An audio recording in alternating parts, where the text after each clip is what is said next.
ज्या चेंडूवर जी घटना घडली त्या चेंडूवर एक धाव ओली संघाला दिलेली आहे. यस, स्ट्राइक चेंज असेल कारण की स्ट्राइकला प्रवीण जोशी होता. आता स्ट्राइकवर केपी राहील. सुधाकर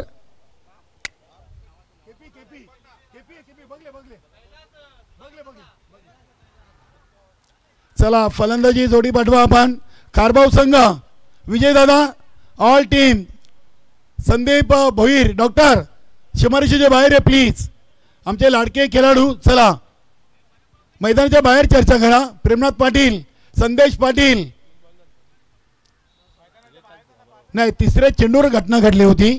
तिथे कमिटीने मीटिंग चर्चा करून त्या चेंडूवर एक धाव दिलेली आहे. स्ट्राइक चेंज असेल. स्ट्राइकला केपी असतील. नॉन स्ट्राइकला प्रवीण जोशी. चला मानकुली संघाने क्षेत्ररक्षण लावलाय. गोलंदाज मनोज आहे आणि सामना कंटिन्यू करतील आमचे साथी समालोचक मनोज ठाकरे.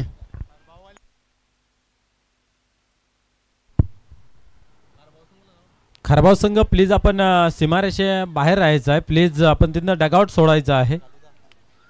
तसेच सलामीची जोडी मैदानाच्या आतमध्ये पाठवायची आहे.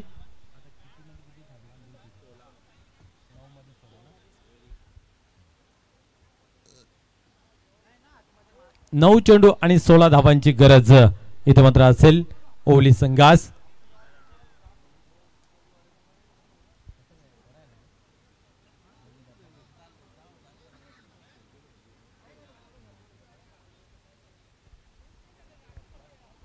चला सलामीची जोडी मैदानाच्या आतमध्ये पाठवायची आहे. प्लीज सहकार्य करा.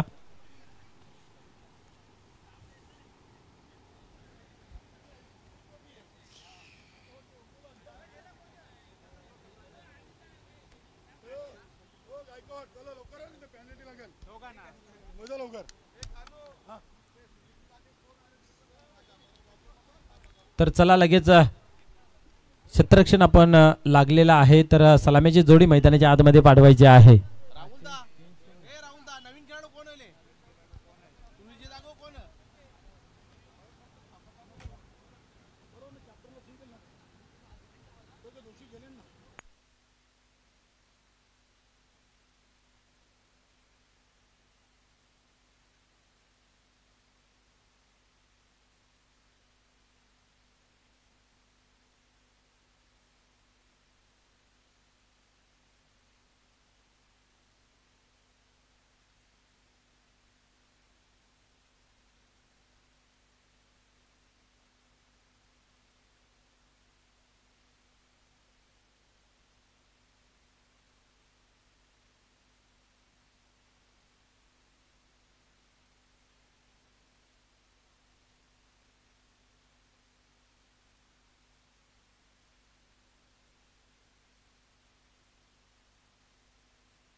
तर चला लवकरात लवकर सामना सुरू करायचा आहे. प्रवीण आणि कैलास ही मैदानाच्या आतमध्ये जोडी आपल्याला पाहायला मिळते. कैलास स्ट्राइक वरती, नॉन स्ट्राइकला प्रवीण. 9-16 इक्वेशन. मनोज गोलंदाज.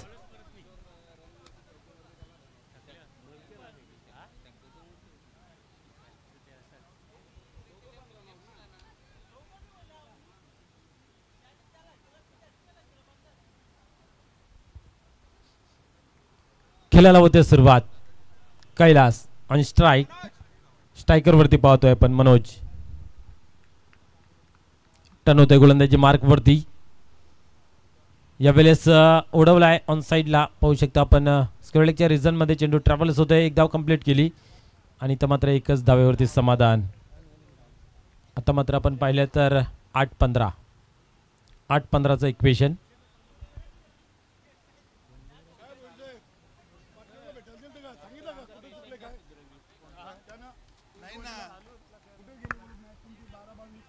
पुढील चेंडू टाकण्यासाठी पुन्हा एकदा मनोज होतोय तयार गोलंदाजी मार्क वरती. दोन चेंडू खूप महत्वाचे आहेत. पाहूया पुढील चेंडू. या वेळेस तेच तर्रार अतिशय चांगल्या पद्धतीचा चेंडू इथं पाहायला मिळतोय. क्या बात आहे. खोलवर टप्प्याचा चेंडू होता.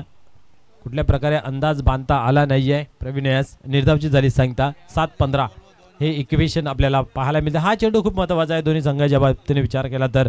इथनं जर एखादा मोठा फटका आला तर निश्चितच फलंदाज झाला कुठेतरी कारगर ठरेल. यावेळेस सोडवलाय. काय घडते पाहूया. आणि या ठिकाणी अप्रतिम जेल कलेक्ट केलेला आहे. जागेवर राहायचं आहे, हलायचं नाहीये. निश्चितच काय घडते पाहूया. यस फलंदाज बाद होते जेलच्या स्वरूपात.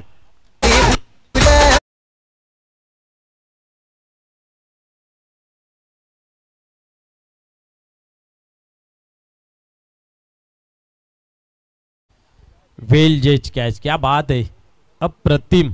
असं वाटलं होतं चेंडू सीमापार जाईल परंतु शेवटपर्यंत त्या चेंडूवरती नजर हटवली नाहीये आणि खरोखरच खूप चांगल्या पद्धतीने जेच केलं ते कॅचला. आणि कुठेतरी मॅचमध्ये एक मजबूत स्थितीमध्ये आता मात्र पाहायला मिळतोय. खास करून पाहायला गेले तर गुरुदत्त मानकोली हा संघ. आता येणारे चेंडू 6 ने विजयाचं समीकरण पाहायला मिळतंय आपल्याला. 15 धावांचं.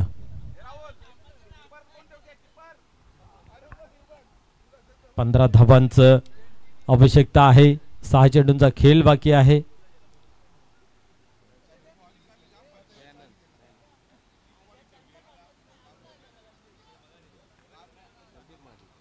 संदीप माली शेवटचं अंतिम षटक घेऊन आपल्या खोट्यातील अस्त्र सहस्त्र हाताळण्यासाठी तयार होतोय. दयानंद त्या वेळेस खेळपट्टीवरती. आता मात्र या सुरुवातीच्या कालामध्ये 2 मोठे फटके खेळून सामन्यामध्ये वापस यावा लागेल गावदे ओवली संघास. परंतु काय घडते पाहूया. संदीप माली हा सुद्धा एक चांगला गोलंदाज आहे. सरसावतो आपल्या गोलंदाजी मार्कवरती. यावेळेस कार्पेटच्या साने चेंडू आपण पाहिलं तर जातोय. एक धाव कंप्लीट केली. दुरून क्षेत्ररक्षक येतोय. चांगली फेकी फास्टेस्ट पाहायला मिळाली परंतु 2 धावा कंप्लीट केल्या जात आहेत. आता मात्र आपण जर पाहिलं तर 5-13चं समीकरण. 5 चेंडू 13 धावांची आवश्यकता. एक मोठा फटका मॅचमध्ये वापस येऊन जाईल गावदे ओवली तर इथनं एखाद 2 विकेट जी परिस्थिती निर्माण केली आहे मजबूत स्थितीची ती मात्र कायमस्वरूपी राहील. पुढील चेंडू हाताळण्यासाठी पुन्हा एकदा गोलंदाज तयार होतोय. यावेळेस शॉर्ट पिच डिलिव्हरी होती. बॅटची वरील कडा पाहूया. फाईन लेगच्या रिझनमध्ये चेंडू ट्रॅव्हल्स होते. क्षेत्ररक्षक दुरून येतोय. बंडू इथं मात्र आपण पाहिलं तर 2 धावा कंप्लीट केले जात आहेत. 4 चेंडू 11 धावांची गरज. समीकरण आपल्याला पाहायला मिळतंय. मोठा फटका लागत नाहीये आणि जसे जसे चेंडू इथं हाताळले जातील तशी जी मॅचची रंगत आहे ती वाढत जाईल. परंतु जर मोठा फटका आला नाहीये तर जो दबाव बनलेला आहे तो दबाव मात्र कायम राहील.